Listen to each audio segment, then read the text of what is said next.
professor Marcos Freitas, da Escola Carlinhos Alves da Silva. Hoje nossa aula vai para o 8º ano.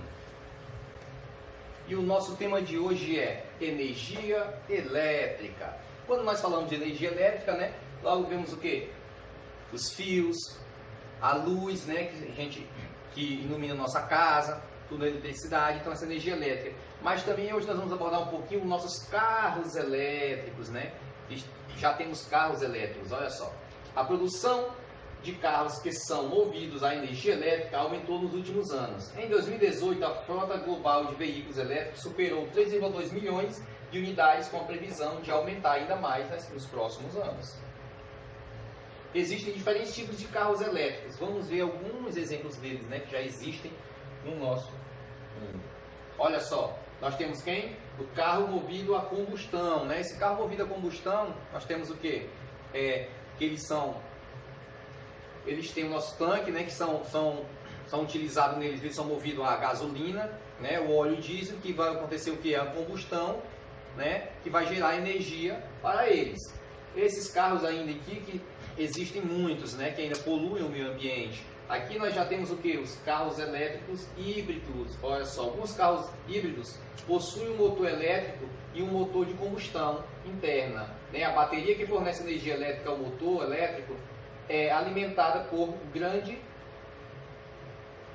gerador que é acionado pelo motor de combustão interna. Assim eles não precisam ser recarregados na rede elétrica, porque a combustão que existe no carro vai, né, alimentar o motor elétrico para que o carro possa andar. E aqui nós temos os elétricos puros. Esses elétricos puros aqui são o que? Os que poluem menos, né? Que não poluem, que são o que? Os carros que são carregados na energia elétrica. Olha só, os carros elétricos possuem um ou mais motores elétricos, né? E empregam apenas baterias como fonte de energia, as quais precisam ser carregadas, né, na rede elétrica. Então, o sonho de todo consumidor é o que? Que esses carros venham para todos nós, né? Ter um carro a energia elétrica, pelo menos polui menos, né? Agora vamos ver aqui estudo da eletricidade. Quando o assunto é eletricidade, é comum nos lembrarmos de situações que envolvam aparelhos elétricos, né? Como a TV de televisão, computadores, né? E aí, tomadas, fios elétricos, usinas hidrelétricas, por exemplo. Os fenômenos elétricos são muitos, e é sobre eles que queremos falar a seguir, né? Fenômenos elétricos. Que fenômenos são esses? Fenômenos que acontecem na natureza, no nosso dia a dia. Olha só, eletrização dos corpos. Aqui nós temos o quê?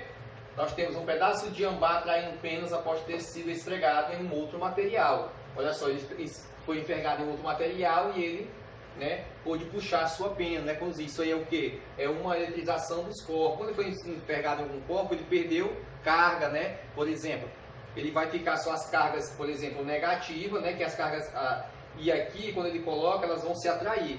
Como que eles vão se atrair? Porque uma fica com carga negativa e a outra com carga positiva. Então, quando essas duas cargas são diferentes, né, como uma negativa e outra positiva, eles vão se atrair. Se fossem as duas positivas, eles iam o quê? Se repelir, se afastar uma da outra. Do mesmo jeito, cargas negativas, como a gente vai ver a seguir.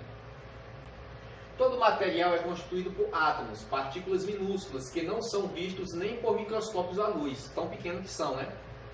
Os átomos são constituídos de partículas ainda menores, como os prótons, os nêutrons e os elétrons, responsáveis pela existência das cargas elétricas. Olha só, os nossos átomos é a menor porção de uma matéria, é muito pequeno. E esses átomos, eles são constituídos de quê? De prótons, de nêutrons e de elétrons, né? Que onde ficam quem? As cargas elétricas existentes, né? Que o nosso próton está no núcleo, que é cheio de carga positiva, e os elétrons nas nossas camadas, né? Na eletrosfera, que é cheio de carga negativa.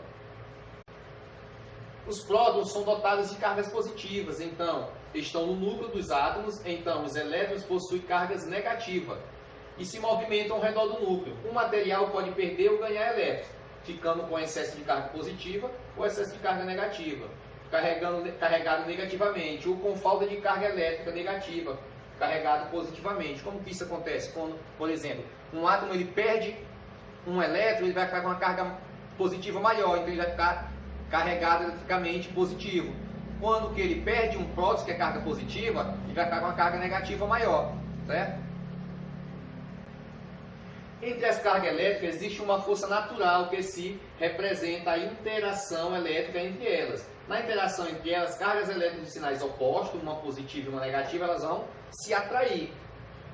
Surge uma força de atração, enquanto na interação entre as cargas elétricas de sinais iguais, duas negativas ou duas positivas, surge uma força de repulsão. O que é uma repulsão? Quando vocês colocarem que elas tiverem o mesmo sinal, duas cargas positivas, elas não vão se juntar, elas vão se afastar uma das outras, certo? Em outras palavras, a carga com sinais diferentes se atraem e cargas com sinais iguais se repelem.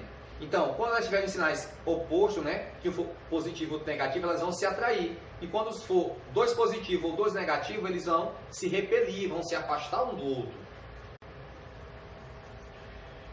Corpo eletrizado com carga elétricas de sinais opostos se atrai. Olha só, isso era para ficar penduradinho aqui, né? Olha só, uma pilha, por exemplo, com carga positiva e outra com negativa. O que vai acontecer? Eles vão se atrair. Com carga positiva iguais, ó, eles vão se repelir. Do mesmo jeito, com cargas negativas, o que vai acontecer? Eles vão se repelir, tá? Então isso aqui é uma representação do comportamento de atração ou de repulsão entre dois corpos de acordo com o sinal da carga elétrica. Então isso importa muito, né? Ou eles se repelem ou eles vão se unir. Olha só aqui. A gente tem um pente cheio de carga, né, positiva e negativa. O fio de cabelo do mesmo jeito. Olha só, após ele ter um atrito com o cabelo, que ele penteou o cabelo, o que aconteceu? Os cabelos ficaram tudo com carga positiva e o pente com carga negativa. Aí temos aqui uns pedacinhos de papéis, ó, com carga positiva e negativa. E quando aproximamos o pente, é o quê? Carga negativa do pente com a carga positiva, vão fazer o quê? Eles vão se atraírem, né? Olha só. Aqui está a professora e uma aluna, olha só. Passe o pente de plástico várias vezes em seu cabelo e depois aproxime o pente dos papéis. Olha só, ela passou várias vezes no cabelo, né? Pedacinho de papéis. Quando ela colocou, o que aconteceu? Os papéis grudaram no pente. Por quê? Porque lá no papel tem o que? Carga positiva e no pente ficou as cargas negativas. Então o que vai acontecer? Quando as cargas são diferentes, eles vão se unir, certo? E quando são quando são positivas, né, as duas são positivas, elas vão se repelir, do mesmo jeito quando são duas negativas, certo? Olha só, na atmosfera também ocorre o processo de eletrização. Eles são responsáveis por provocar as descargas elétricas que conhecemos como os relâmpagos e raios. Na atmosfera também existe, né, essas cargas elétricas, fenômenos elétricos, que é o caso que a gente vai ver. Nas nuvens ocorre constante atrito entre as partículas de água e poeira, o que causa sua eletrização, ficando as cargas elétricas acumuladas em diferentes regiões de uma mesma nuvem, né? Várias cargas vão ficar nessa mesma nuvem. Esses acúmulos de cargas elétricas nas nuvens provocam um acúmulo de cargas elétricas opostas na superfície da Terra, processo chamado de indução elétrica. Por causa da umidade do ar, essas cargas elétricas acumuladas conseguem se deslocar. Olha só. Por causa da umidade do ar, essas cargas elétricas acumuladas conseguem se deslocar. Vamos ver como isso acontece, né? Aí, ó, esse movimento pode ocorrer das nuvens para o solo e vice-versa, pois depende de onde as cargas negativas estão acumuladas. Lembrando que são elas que se movem. Tanto, por exemplo, os raios, eles tanto vêm de cima como surgem de baixo. Por quê? Porque são cargas elétricas. Então, como somente as cargas negativas que se movem, né, se giram ao redor do núcleo, do átomo da eletrosfera, então o que acontece? Depende de onde elas estão. Tanto pode estar em cima como embaixo, e isso pode acontecer, tanto os nossos raios podem sair de baixo como de cima, né? Que no caso falou ali. Olhem só, no caso aqui nós temos o que? A nuvem, né? Nós temos cargas positivas e cargas negativas. Olha só a árvore, cheia de carga negativa aqui, né? Quando elas se movem aqui, as cargas negativas, vai acontecer o quê? Que elas se juntam, vai acontecer o quê? Uma descarga elétrica, né? Olha só como ficou bonito aí. Tá bom? Então, pessoal, a descarga elétrica também acontece em que aonde? No meio ambiente, no meio que nos cerca, né? Essas descargas elétricas, ó, como por exemplo, quando a gente está no meio ambiente, por exemplo, quando está acontecendo descargas elétricas no temporal, o que devemos fazer? Procurar um local, né, um abrigo adequado, por exemplo. Se tiver, não ficar embaixo de árvores, ó, porque atrai, certo?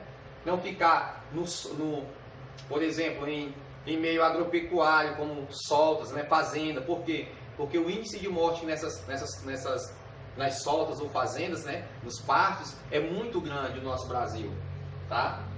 Então aqui, ó, a representação do processo de eletrização na atmosfera, que causa raios e relâmpagos. Então, esse aqui é o meio do qual acontece a eletrização, né? Que quando as cargas vão fazer o quê? Carga positiva e carga negativa, elas vão se unir, né? E vai acontecer o quê?